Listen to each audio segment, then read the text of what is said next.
So I've got all this. It's great. I'm just curious how I'm going to get started with this, actually, when I get back to work. Yes, there's a lot to think about, isn't there?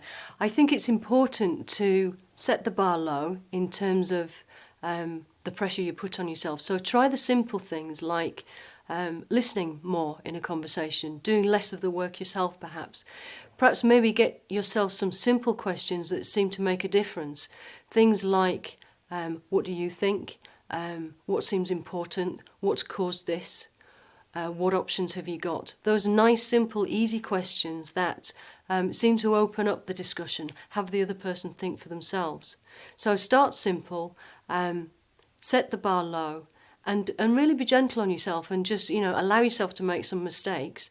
And then just gradually over time, with intention and commitment, you'll find that these more sophisticated behaviours of perhaps thinking about the middle of a conversation, the beginning, the middle and an end of a conversation, perhaps challenging people more about what they're going to do in a situation, all of those will build naturally on these simple listening and questioning behaviours. I've got a bit of a worry here, and that is that my team are going to experience me differently. They're used to coming to me and getting answers, and I'll be just asking them a series of questions. What do I do about that? Yes, I think it's important to think about the response your team might have if you are going to start acting differently.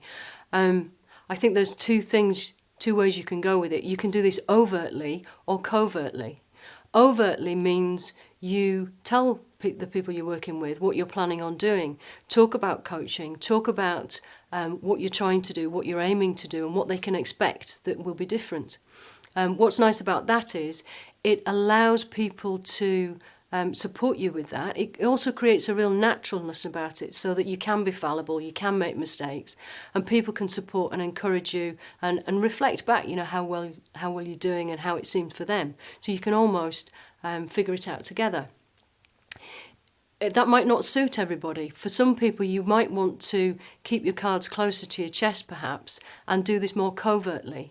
I think then it's important, as we've just mentioned, to set the bar low, start simply, begin with these simple questions, begin with listening, begin with sitting back in a situation sometimes. So rather than offering quick and easy answers, just perhaps sit back and let the other person speak for a little bit longer.